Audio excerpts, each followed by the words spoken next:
am Thomas Westbrook here of Holy Kool-Aid. You're watching Atheist Edge. Congratulations to you guys on hitting 1 year of putting out steady, amazing content.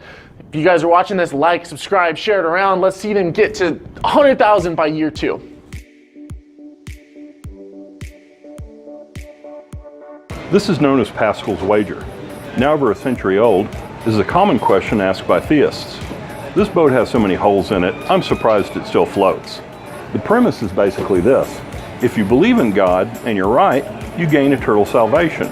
But if you're wrong, you've lost nothing. If you deny God and you're right, you haven't gained anything.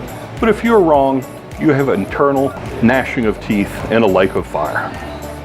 Pascal's wager assumes that you can not only choose what you believe, but you know exactly which belief would be accurate.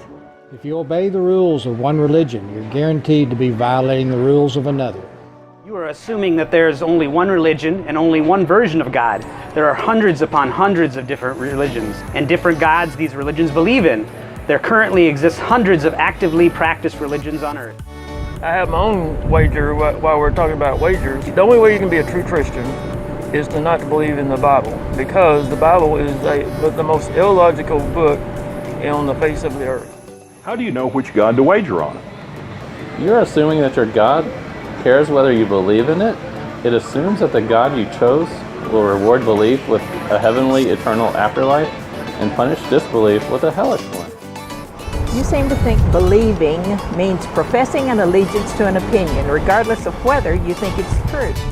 Christianity, the belief that an invisible Jewish lich will grant you immortality if you eat his flesh, drink his blood, telepathically tell him everything that you do wrong or right, or anytime you want to think about anything at all, and wish away all the evil forces that have invaded your soul.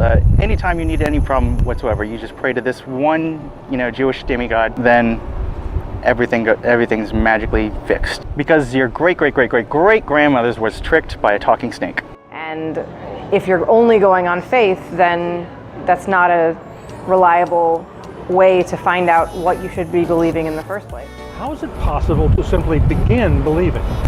How strong is a person's faith if they only believe in a God to hedge their bet? Do you really believe it, or are you trying to fool yourself or God, or both? Do you think that if your God does exist, it would be able to see through the charade? Do you really believe it, or are you trying to fool yourself? Or your God, or both? It isn't an argument, it's an excuse for why you don't have an argument. And it's a completely pathetic excuse. A Christian would say, believe in Jesus or burn in hell.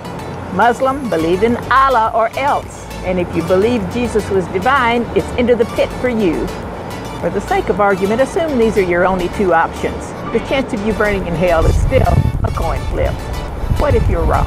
It's impossible to know which of the just infinite number of religions in the history of the world would be the correct one. It states that if you believe, you're safe. Well, you're not safe if you believe, because saying you believe is not the same thing as truly believing. So it's a circular argument. It's like a dog chasing his own tail. It's just ridiculous.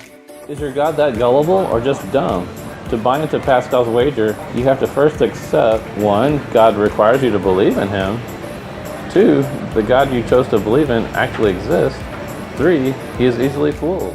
What if God only rewards those who use logic and the reasoning brain that it gave them? In which case, what if only atheists, agnostics, humanists, secularists, and free thinkers go to heaven?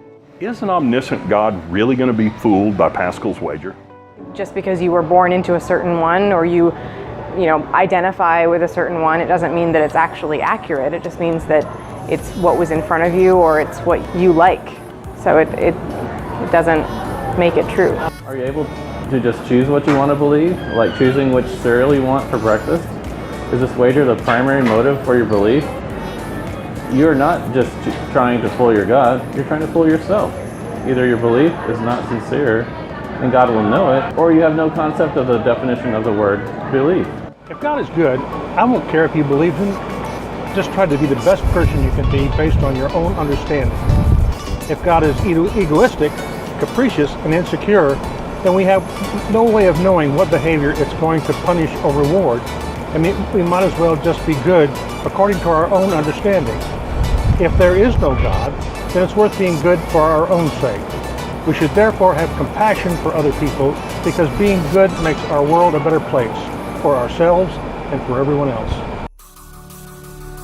Atheist Edge. Walking the edge of what some consider offensive. But your feelings don't matter here, only facts.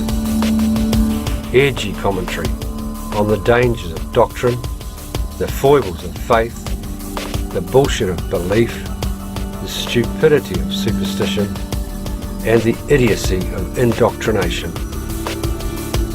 With razor-sharp wit, curiosity, and critical thought, we take an unblinking look at today's religions. We are Atheist Edge.